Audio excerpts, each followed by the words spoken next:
রাত্রেবেলায় এত পরিমাণে বৃষ্টি হয়েছিল আমার চোখটা যেন খুলছিলই না।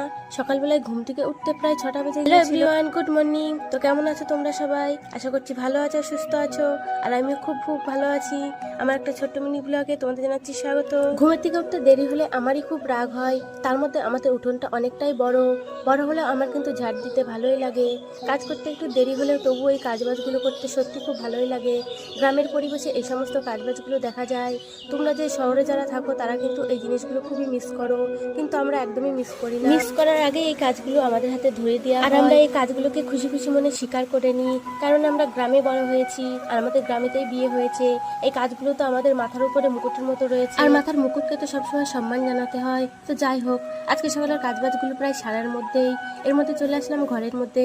কালকে রাত্রে গ্যাসে ভাত রান্না করেছিলাম, তো ভাতের ফ্যান করে আমার গ্যাসটা নষ্ট হয়ে গিয়েছে। তো সেটাই এখন সুন্দর করে মুছে নিচ্ছি।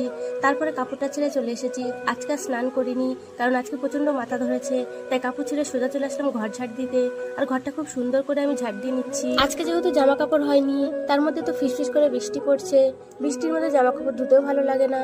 তবু ওই জামা কাপড়গুলো প্রায় 1.5 মাস ধরে ঘরে পড়ে আছে, তাই ভাবলাম আজকে আমি আমার শাড়িটা ধুয়েই দিই, কারণ অনেকদিন ধরে যেহেতু গরমের সময় জামা কাপড় পরলে তো ঘেমে যায়, আর এই ঘাম অবস্থায় তো 1.5 মাস ধরে পড়ে আছে, আমার শাড়িটা নষ্ট হয়ে যাবে।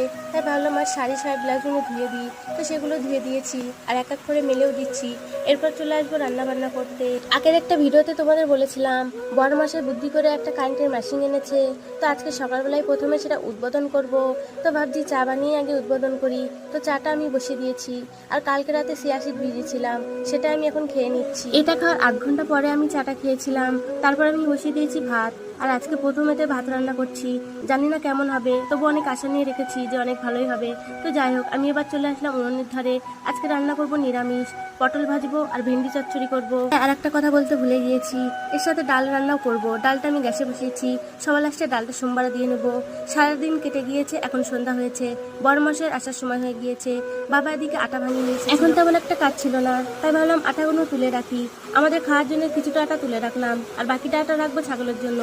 আটাটা ভাঙানো হয়েছে ছাগলের জন্যই, আমি বুদ্ধি করে কিছুটা আটা তুলে রাখলাম যাতে আমরা খেতে পারি। আগে আটা খেতে একদমই ভালোবাসতাম না, ইদানিং যে কি হয়েছে আমার সেটা জানি না। এখন আটা খেতে ভালোই লাগে, আর তার মধ্যে বেশি ভালো লাগে গোলা রুটি খেতে। তো সেটাই আমি সকালবেলায় বেশি খাই। এদিকে আমার এডিট করা শেষ হলো না, প্রচন্ড বৃষ্টি চলে আসলো।